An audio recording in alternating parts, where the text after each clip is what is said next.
Hi Chuck. I'm back today to show you how I do the wood grain. I use a couple of modelers, the backgrounding tool, and a matting tool. Just one of them. Well, different sizes depending on the size of my wood grain.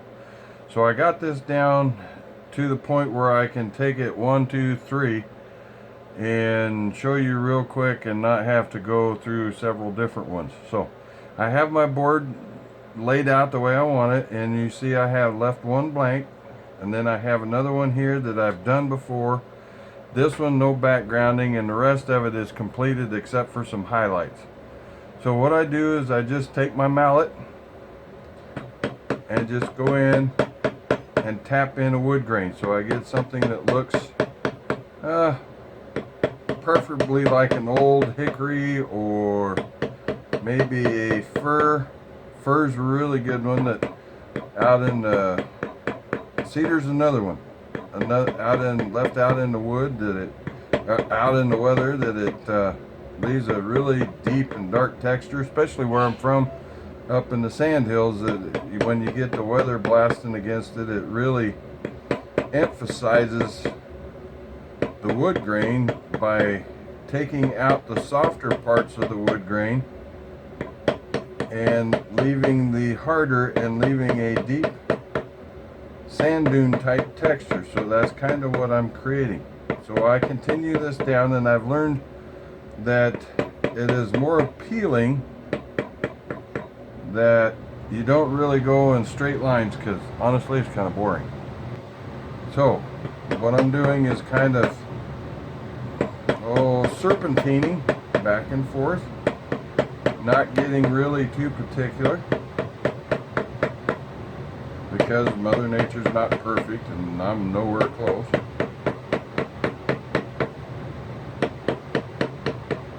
Okay, so I'll take it and get it somewhat like that with the texture that I want, and you can play around on scrap pieces to find out kind of what it is that you want or what's appealing to you. The next step is I take my stylus on the end of my modeling tool and I simply just streak it. Now this one's a little heavier, and I'm using it to show you that it leaves a few little textured lines or impressions in the leather.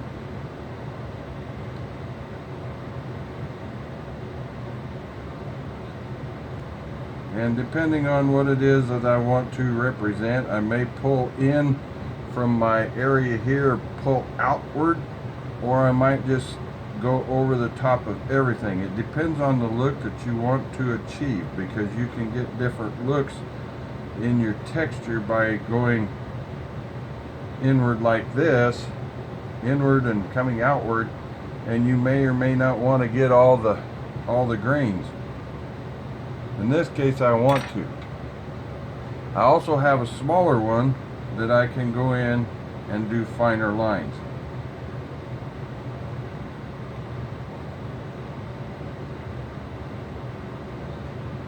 But in any case, I do not want a sharp end on my tool because it will scratch and not model. So depending on how fine you want your lines depends on how you work your stylus down. I take sandpaper and make them a little bit smaller. Okay, the next step, and I have this board right here in my pattern that is ready to be background textured. So I'll take my backgrounding tool, and I have one that was back in years that my uncle gave me many years ago that he used. So this thing is probably 1960s, if not sooner. So anyway, I like it because it leaves a great texture. And I'm going to lighten up my hammer a little bit, and then I'm going to put my point down in the lower part of the indentation that I created in my texture, and I'm going to tilt forward and just kind of highlight it down in the bottom. That one I didn't have tilted enough, so I'm going to tilt a little more. and just barely tap in there. Now here's a little knot that I created, so I'm going to go back and kind of texture him a little bit. Now that's the separation between the boards, so I don't want to do that one.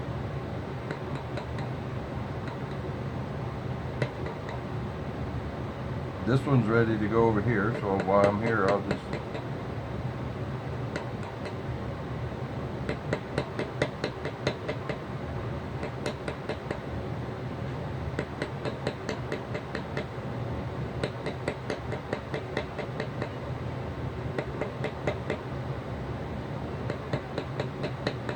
and sometimes I'll just roll my tool a little bit so I get wider spots in some areas and not quite so wide in others.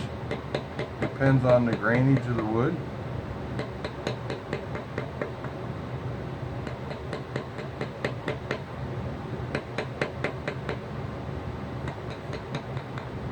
I may come back and knock the little ridge down that's sometimes created with the, but I'll just very gently tap it. I'm not, all I want's the texture.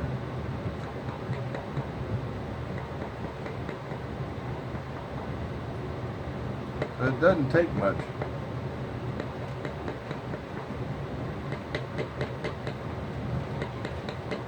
And also when I'm tilting this, it makes this edge over here sharper and fade out as it goes out.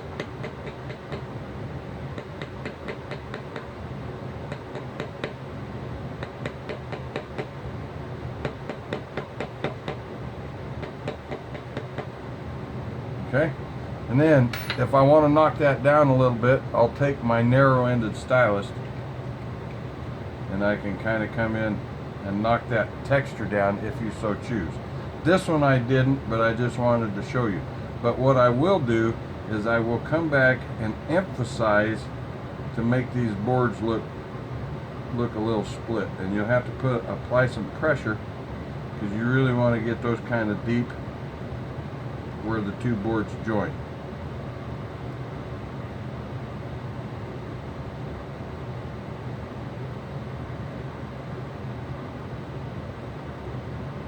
And come back and create some highlights in there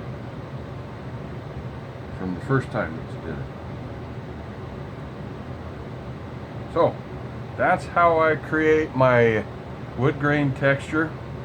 I spend a lot of time just kind of taking pictures mentally of different types of wood and what they look like. I really prefer the cedar or the fir, a little bit of hemlock in there. Tree bark also gives you a good example of a texture, and it's really cool to try to use different tools and sandpapers to go in there and rub over the top of the sandpaper and give yourself different grits, create a lot different textures, and looks really cool as backgrounding. So this is just one that I like old wood. So thanks for watching.